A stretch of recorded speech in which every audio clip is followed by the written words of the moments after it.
네, 안녕하십니까. 송영경제연구소 정대영입니다. 제가 이 정치 얘기 처음 해보는 것 같은데요. 네, 참 비전문가입니다. 근데 먼저 이거 얘기를 제가 정치 쪽에 이제 경험을 한번 얘기를 해보겠습니다. 전혀 정치적인 관계가 없이 지내다가 정치와 관계를 맺은 게 아마 2015년 7월일 겁니다. 그때 민주당의 그때가 이제 문재인 대통령께서 대표였습니다. 당대표. 그리고 이제 민주당이 그때 지지율이 제 기억으로는 13%, 아마 역사상 최저 지지율이었을 거예요. 그리고 먼저 집권과는 뭐 전혀 거리가 없고 민주당의 생존 자체가 어려운 그때 민주당에서 어떤 조직을 하나 만들었습니다. 조직 이름이 굉장히 생소할 겁니다. 그 조직이 뭐냐면 유능한 경제정당위원회입니다. 말이 좀 이상하죠. 유능한 경제정당위원회. 이게 뭐냐면 민주당이 스스로 경제에는 굉장히 무능하다 이렇게 생각을 하고 경제를 좀 유능해 보겠다라고 위원회를 만들었어요. 문재인 대표께서 특별하게 이제 그때 대표께서 이제 지시를 해서 만든 거죠. 그래서 그때 이제 위원장이 지금 총리하시는 정세균 총리께서 위원장 하시고 또 공동위원장으로 그 전에 공정거래위원장 하시던 강철규 위원장께서 공동 두 분이 이제 공동위원장을 하시고 그때 조직도 굉장히 파격적으로 했습니다. 통상 이런 조직을 만든 국회에 좀 몇 선 한 사람들이 이제 분과위원장을 하게 되는데 저같이 이제 정치를 하나도 모르는 그 뭐라고 할까 그냥 백면서생 같은 사람을 분과위원장 한 5개인가 6개를 만들었습니다. 제가 그래서 분과위원장을 하나 맡고 제 분과에 이제 국회의원을 한 명씩 다 넣어줘서 이렇게 하도록 해서 야 이게 그래도 좀 뭔가 해보려는 의지가 있겠구나라고 생각하고 저도 그때 열심히 이제 일을 했어요. 한 1년 했습니다. 1년 하고, 보는데 그때 이제 많은 분들, 국회의원들, 뭐, 굉장히 다선 위원들 많이 접촉을 했어요. 솔직히 그때 얘기했던 게 뭐냐면, 자기네들은 정책은 모르고 관심도 없다. 근데 이번에는 좀 제대로 해보겠다. 뭐 이런 얘기를 여러 차례 하면서 좀 잘 해보자 이렇게 했는데, 그 다음에 이제 다 아시다시피, 민주당이 더 어려워지니까 이제 뭐 김종인 비대위원장을 초빙을 했습니다. 그래서 비대위원장이 들어가고 나서 갑자기 이제 비대위원장이 오시고 나서 당이 유능해졌는지, 당 전체가 유능해졌는지 이 유능한 경제정당위원회를 없앴습니다. 그래서 1년 지나고 그 다음에 이제 조금 지나다 보니까 이제 그 2016년 조금 이제 그 몇 달 지나고 나니까 좀 민주당 외곽 세력에서 캠프를 서서히 구성을 하기 시작했습니다. 그래 이제 문재인 대통령을 위한 거기에 이제 그 정책 공간, 국민성장이라는 캠프가 생겼습니다. 스스로 자발적으로 모인 거죠, 형식은. 그리고 이제 우리가 돈도 내고 다 우리가 운영을 하는 그런 모임이어서 한 1,000명 정도. 거기서 제가 조그만 팀장을 이제 하나 해서 참 열심히 했습니다. 그때 이렇게 하면은 좀 대한민국이 바뀔 수 있지 않을까. 제가 갖고 있는 생각들 이런 것들을 좀 정책에 반영해서 그래서 열심히 하니까 이제 뭐 그 캠프에서도 일을 많이 했어요. 그래서 나중에 이제 그 여러 정책들 종합하는 팀에도 이제 들어갔습니다.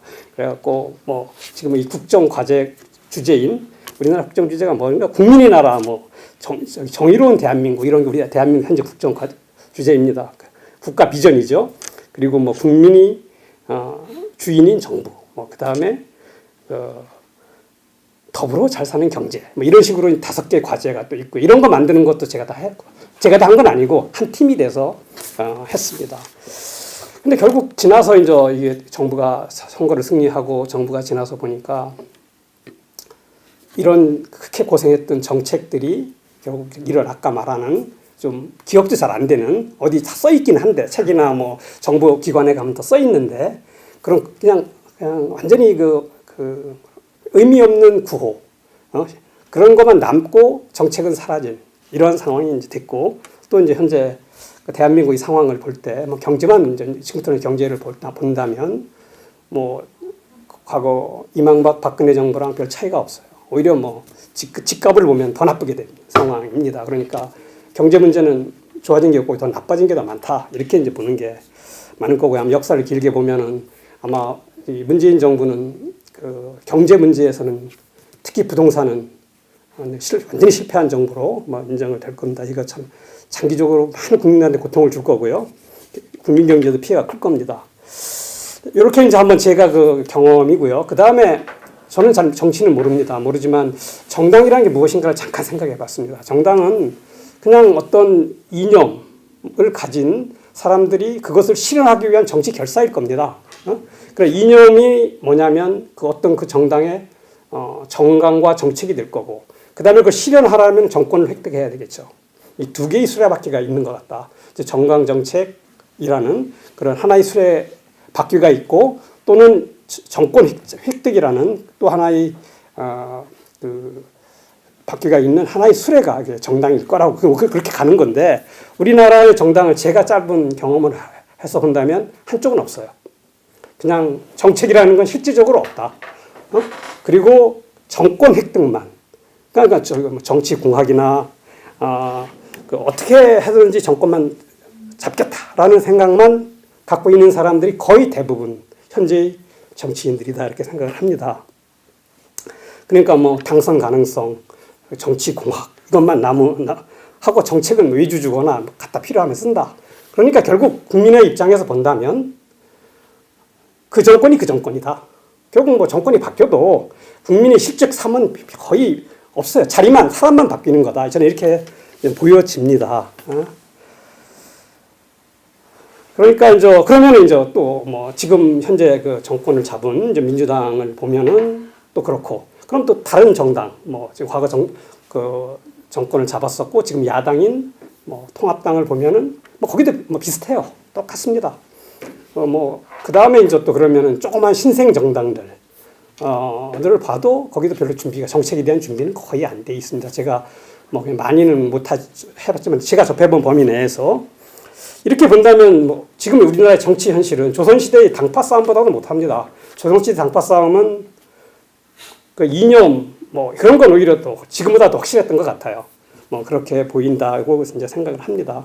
그런데 단지 이제 그때보다는 조금 더 어떻게 문명화돼서 서로 죽이고 죽는 이런 전쟁 상태는 좀 덜 돼 있지만 결국은 그 실제 운영된 행태는 뭐 큰 차이가 없는 것 같다 이런 생각을 합니다. 그럼 대한민국이 결국 뭐 정치라는 것은 대한민국이 잘 되기 위해서 존재하는 거지 정치인들을 위해서 지금 정치를 해서는 안 된다 이렇게 생각을 합니다. 그럼 어떻게 하면 한국에서 실제 정책 수레바퀴가 하나뿐인 정당에서 제대로 된 수레바퀴가 작지만 두 개가 있는 정당이 나올 수 있을까? 정책이 갖추어진 정당이 나올 수 있을까라고 생각을 하면은 뭐 간단합니다. 기존의 정책에 대해서 공부하고 고민하는 그리고 정책 능력이 있는 그러한 사람으로 구성된 정당이 생겨나고 그것이 원내에 진출하고 장기적으로 이렇게 집권을 하면 나라가 바뀔 겁니다. 그런데 그럴 가능성이 있을까? 뭐 쉬워 보이지가 않아요. 현재 상황을 볼 때. 그러면 이제 여기서 말하는 연동형 비례대표제가 여기에 도움이 될까 하면 제가 생각할 때 정치를 잘 모르지만 조금은 도움이 될 수 있지 않을까라는 생각을 잠깐 했습니다. 왜냐하면 지금은 우리가 양당제 형태를 쭉 가지고 왔기 때문에 양당제에서는 정권을 잡는 게 목표인데 정권을 잡으려면은 그냥 상대방의 발목만 잡으면 쉽게 잡아요. 정책을 고민할 필요가 고민해도 정권 잡는 데 별 도움이 안 돼요. 그러다 보니까 오히려 정권은 좋은 정책은 적이 생기는 겁니다. 일정 소수지만 적이 생기는 게 좋은 정책인데 그런 정책을 잘못 발표했다는 정권을 잡기 어렵습니다. 그러니까 관심이 없는 거죠. 그리고 실제 얘기해 보면 그런 좋은 정책 우리가 정권 잡은 다음에 하자고 이렇게 얘기하는데 정권 잡으면 할 생각이 없죠. 또 다음 선거 준비해야 되니까. 그래서 이제 우리 양당제가 조금 이렇게 완화된다면 아마 조금 우리 정책 정당이 출연하는 데 도움이 될까 이렇게 큰 기대를 했었습니다. 잘 모르는 문외한으로서. 그런데 지금 돌아가는 걸 보면은 그렇지가 않죠. 뭐 결국은 이렇게 위성 정당 뭐 이런 게 나오면서 그냥 양당제가 다시 생기는 다시 복구되는 그러한 형태로 돼가고 있고 지금도 그런 형태로 가요. 그래서 지금 이제 앞으로 지금 여러 가지 논의가 좀 될 것 같은데 우선 또 하나는 지금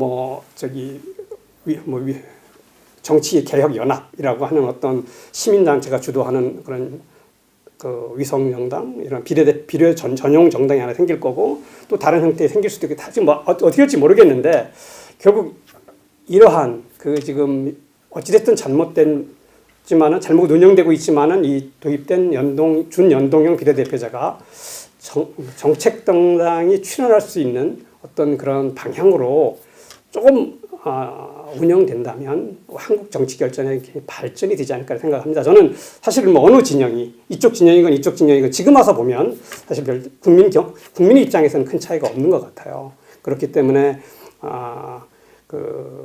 지금 이 상태에서 한국 정치, 대한민국이 도움이 되는 것은 결국은 정책 정당이 나와야 된다는 겁니다. 이번 기회에 나오지 않는다면 또 여기 다시 또 돌아가고 대한민국의 미래는 쉽지 않을 것 같다 이런 생각을 듭니다. 여기서 마치겠습니다.